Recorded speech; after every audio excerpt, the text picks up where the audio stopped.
बहुत पुरानी बात है। एक जंगल में एक गुरुकुल था जिसमें बहुत सारे बच्चे पढ़ने आते थे। एक बार की बात है, गुरुजी सभी विद्यार्थियों को पढ़ा रहे थे, मगर एक विद्यार्थी ऐसा था जिसे बार बार समझाने पर भी समझ में नहीं आ रहा था।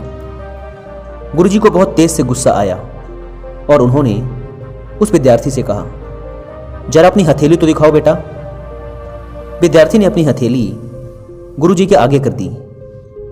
हथेली देखकर गुरुजी बोले, बेटा तुम घर चले जाओ, आश्रम में रहकर अपना समय व्यर्थ मत करो, तुम्हारे भाग्य में विद्या नहीं है। शिष्य ने पूछा, क्यों गुरुजी? गुरुजी ने कहा, तुम्हारे हाथ में विद्या की रेखा नहीं है। गुरुजी ने एक दूसरे होशियार विद्यार्थी की हथेली उसे दिखाते हुए कहा, यह देखो, यह है विद्या की रेखा, यह तुम्हारे हाथ में नहीं है, इसलिए तुम समय नष्ट ना करो, घर चले जाओ और वहां अपना कोई और काम देखो।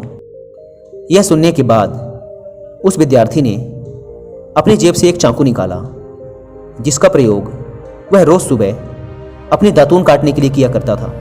उस चाकू की पैनी नोक से उसने अपने हाथ में एक गहरी लकीर बना दी। हाथ लहूलुहान हो गया। तब वह गुरुजी से बोला, मैंने अपने हाथ में विद्या की रेखा बना ली है गुरुजी। यह देखकर गुरुजी द्रवित हो उठे और उन्होंने उस विद्यार्थी को गले से लगा लिया। गुरुजी बोले, तुम्हें विद्या सीखने से दुनिया की कोई ताकत नहीं रोक सकती बेटा। दृढ़ निश्चय और परिश्रम हाथ की रेखाओं को भी बदल देते हैं। दोस्तों, क्या आप जानते हो विद्यार्थी कौन था?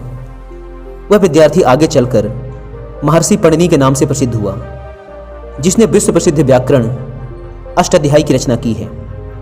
इतनी सदियां बीत जाने के बाद भी, आज 2700 वर्षों बाद भी विश्व की किसी भी भाषा में ऐसा उत्कृष्ट और पूर्ण व्याकरण का ग्रंथ अब तक नहीं बना। तो दोस्तों, इस कहानी की शिक्षा यह है कि लोग चाहे जो भी बोलें, हम हर एक को गलत साबित करते हुए अपनी लगन और परिश्रम के दम पर जो चाहें वो सब कुछ हासिल कर सकते हैं।